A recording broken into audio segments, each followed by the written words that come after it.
Selamat malam Pak, nama saya Amario Nathaniel Zeke dari kelas 12.1, jurusan Peminatan Ekonomi 2. Hari ini akan mempresentasikan tugas akhir esai ekonomi yang mengambil tema APBN tahun 2023 dengan topik optimalisasi APBN 2023 dalam pembangunan infrastruktur negara.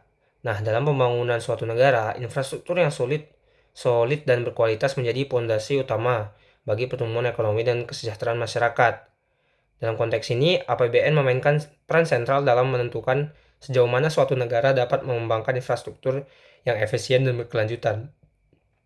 Karena itu, pemerintah memiliki rencana.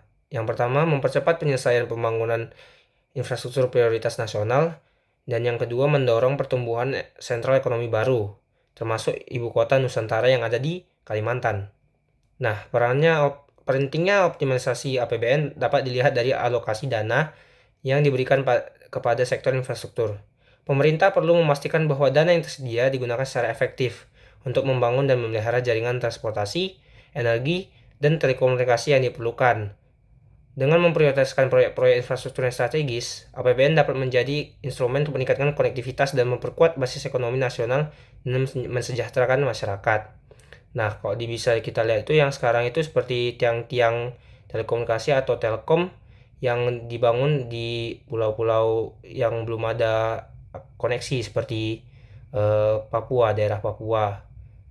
Nah, tentu saja fokus daerah optimalisasi APBN tahun 2003 dalam skala besar itu adalah daerah Kalimantan. Karena dengan adanya pembangunan ibu kota Nusantara yang baru, dengan biaya sebesar 466,9 triliun rupiah, maka optimalisasi penggunaan biaya dan perencanaan sangat penting, agar proses dapat berjalan dengan cepat dan lancar. Juga membentuk sentral ekonomi yang baru, berpusat di Kalimantan dan tidak hanya lagi berpusat di Pulau Jawa saja. Dikarenakan pembangunan yang begitu besar, apabila gagal, akan sangat berpengaruh pada ekonomi dan kesejahteraan negara dalam skala yang berkepanjangan. Nah, dalam pembangunan infrastruktur negara, tentu saja ada pihak-pihak yang terlibat, yaitu pemerintah, swasta, dan masyarakat. Pemerintah memiliki peran penting dalam pembangunan infrastruktur, karena pemerintah memiliki kewenangan untuk merencanakan, membiayai, dan melaksanakan pembangunan infrastruktur.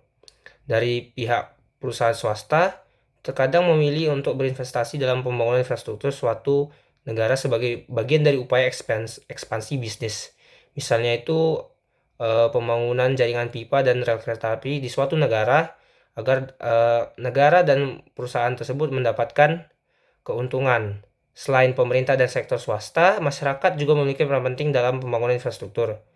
Partisipasi masyarakat dalam pembangunan infrastruktur dapat meningkatkan akuntabilitas dan transparansi, serta memastikan infrastruktur yang dibangun sesuai dengan kebutuhan masyarakat. Dalam era globalisasi, pembangunan infrastruktur menjadi semakin penting untuk meningkatkan daya saing suatu negara dalam skala global.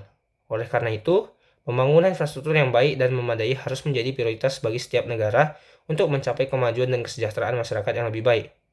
Menurut saya, cara agar mempercepat pembangunan infrastruktur prioritas nasional dan mendorong pertumbuhan sentral ekonomi baru yang berpusat di ibu kota Nusantara di Kalimantan adalah transparansi.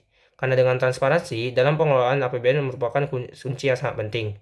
Masyarakat perlu mengetahui bagaimana dan di mana dana tersebut digunakan. Keterlibatan publik dalam pemantauan proyek-proyek infrastruktur dapat membantu meminimalkan risiko korupsi, memastikan akuntabilitas, dan menciptakan proyek-proyek yang lebih sesuai dengan kebutuhan masyarakat. Inovasi dalam pembiayaan infrastruktur juga merupakan aspek penting. Pemerintah dapat mempertimbangkan kemitraan publik swasta dan instrumen keuangan kreatif lainnya untuk mendiversifikasi sumber pendanaan. Dengan cara ini, APBN dapat digunakan sebagai katalis untuk menarik investasi swasta yang mendukung pembangunan infrastruktur tanpa meningkatkan beban fiskal secara berlebihan. Sekian dari presentasi saya tentang APBN tahun 2023. Terima kasih.